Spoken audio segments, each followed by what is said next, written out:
How's everyone doing today?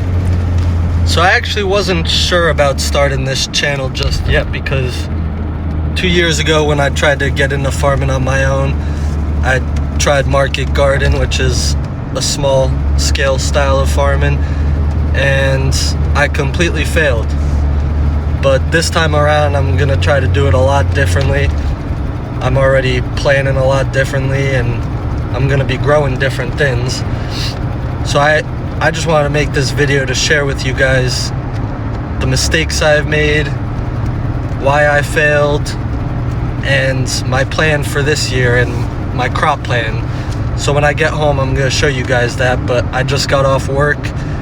I've been pruning apple trees in the freezing cold today, and it was a complete mental battle. I thought I was going to freeze. But I'm going to my grandparents now to take down some Christmas decorations, which always makes me sad because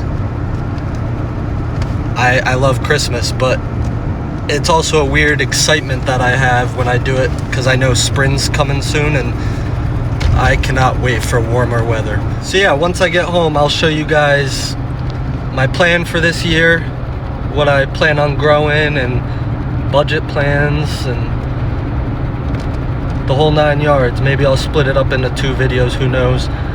But I really just want to show you guys why I failed and how I failed. If you're new here, my name's Ryan, and I work on a mixed vegetable farm in New Jersey while trying to start a farm on my own time. And this channel is just going to be me documenting that process and showing you what works, what doesn't work, and the things I learn along the way. Because what's the point in doing things if you can't teach others? It's a little selfish in my opinion. But yeah, once Christmas ends, my brain just goes right to seeds and planning and money and what I'm gonna do next year. So it's been stressful. It's been a joy to be even able to have this opportunity. I'm truly blessed, but I want to make the most of it this time. I don't want to fail again. So I would love if others could learn off my mistakes and not do the same thing I did. I wish I had someone that did that for me. I'm also really hoping to head up to Vermont soon to go see my brother play hockey because he goes to college up there, and it's been about a month or 2 since I saw him play because he had a long Christmas break, and then after that I was getting back into work and didn't really have the time. But hopefully I can go up and catch a game either this weekend or next weekend and show you guys some of that. But yeah, when I get home, I really want to show you guys my plan for this year. But before I do that, I want to get into why the last time didn't work out so well. So the last time I tried getting into farming, the reason it didn't work out was pretty much broken down into 3 big mistakes. And number 1 was I planted more than I could handle, meaning too many varieties of crops. And that was my fault. I heard numerous people say to start small and learn off that first, and I didn't listen to that. I wanted to grow everything I could because I wanted to just see it all. I wanted to learn more, but in reality it kind of had a reverse effect, and I didn't learn as much as I should have. I tried to grow every type of vegetable. I tried to grow cut flowers, and that led into my second big mistake, which is not planning how I'm going to sell those, which should be your number 1 thing when you're planning on how to start a farm. I waited till the last minute to find a farmer's market, and the only one I could find was one that was in its first year of operating, and it was not busy at all. I would set up market tables every weekend and maybe get 5 customers that whole time. Not that whole time. Every week I would get 5 customers max. But that's not a way to make a living or to sell produce or anything. So I knew I needed to change something around. And the third big mistake I made was not accounting for all the time it would take for all that labor. I thought working a landscaping job and going to the farm after work every day would be enough. I was so wrong. It probably required me to be there all day, every day of the week, because I planted too much. I planted more than I can handle.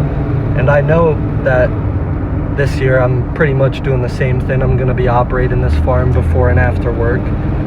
But the reason this time's a little different is because, number one, the land I found this time is a lot closer to my house and where I work.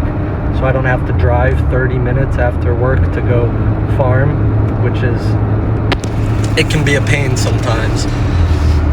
So that's nice that it's a lot closer. And also I will be growing cut flowers and only cut flowers this year. I'm not getting into vegetables because there's too much competition around. I'm competing with big time farms like the one I work at, and I don't want to be in competition with the place I work at, and I also can't compete with them. It's too hard.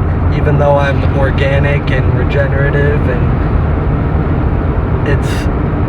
it's still too hard. There's too many vegetable farms around me, so I needed to pivot and think of something else. So I'm going all in on cut flowers this year, and we'll see where we grow from there. I would honestly love to get into animals. I want beef cows, I want dairy. I would love to get into that someday, but that's just too much money that I can even comprehend right now. So we're gonna start small. We're gonna start with just cut flowers, and I've planned it out so that I can do all this and account for my time, and I have a good feeling about this year. What's going on, guys? I just got back from my grandparents. Here's a little something I just wanted to show you, and I don't want you guys to get too caught up in this number right here just yet. I'll get it more into that later. We'll start here. This is just a little spreadsheet I put together real quick. So sunflowers through zinnias are all going to be my anchor crops, my cash engines. And then the cosmos, celosia, status, that's going to be my bouquet builders. And then the tulsi, calendula, lemon balm, and chamomile, that's all going to be experimental beds where I'm going to maybe try to start a brand off herbs or supplements or teas. I don't know, I kind of want to get into helping athletes or veterans and military members, so that's just a little experimental bed. So here you can see the number of rows I'm going to be planting in a 30-inch wide bed, and then the spacing along those rows. This is the number of plants that I'm expecting to get per bed, and the total number of beds I'm planting of each. Each bed is 30 inches wide and 100 feet long. And then the safety net is not something you have to worry about too much in your first year. You'll be lucky if you even get close to selling all the plants without the safety net. So when ordering seeds, I would just focus on getting this number here instead of with a safety net. Then we could take a look at the seeders I plan on using. That's for direct seeding. So we got sunflowers, tulsi, calendula. Just a simple push behind seeder. And then on the transplants page here, this is mainly to see what cell flats they go in and how many you're going to need to order. This is pretty much everything. We are not direct seeding. And then this is the page I really want to get into. This is an overhyped number. My realistic goal is 15 to 16,000. I plan on selling bouquets for $25, and my goal is to sell 40 a week, so that would be 1,000 a week. And my plan is to go for 16 weeks. If I could get longer, that would be great. And if I could sell 40 bouquets a week, that would be great. This is my goal. Again, this number is just coming off harvesting every single stem, every single ounce of these herbs. This is not realistic. There's going to be weather problems. There's going to be weeds. I'm going to try to minimize weeds by using plastic mulch, but that's expensive and I'm going to have to use that sparingly. So this is not a realistic number. Again, my goal is 16,000.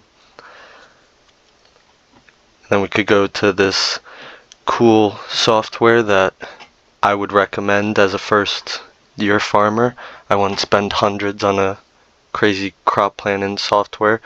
This seems to be a really good company and they update pretty frequently. They just updated again today actually. So you could see you could input all the crops you plan on growing, vegetables, fruits, flowers, herbs, cover crops. And then you go to your game plan, and this is where you input all your planned dates, planned harvests. And then we go here. This is why I really like this software, is to visualize what I'm doing. So you could see I have 5 fields, 2 fields of all sunflowers. First 2 fields here are cover crops that I planted in October. They're with rye, and I'm going to chop that down in early spring and use the straw as a live-in mulch for these transplants. So we got zinnias, cosmos, celosia, status. Those fill up the first 2 beds, and then that last field, it's going to be 12 beds of experimental herbs. And then I'm leaving the last 4 beds to be cover cropped for the next year. And then this page also has seeds and transplants, how many you need to order. I didn't check all these, but they are on their way. Projected nursery space. This is what just got updated today actually. Harvests. You could input your sales channels, and then as you go along the season you could input your harvests and see what it adds up to, what it projected to be. And then this is another thing I really like, is all the tasks you have to do.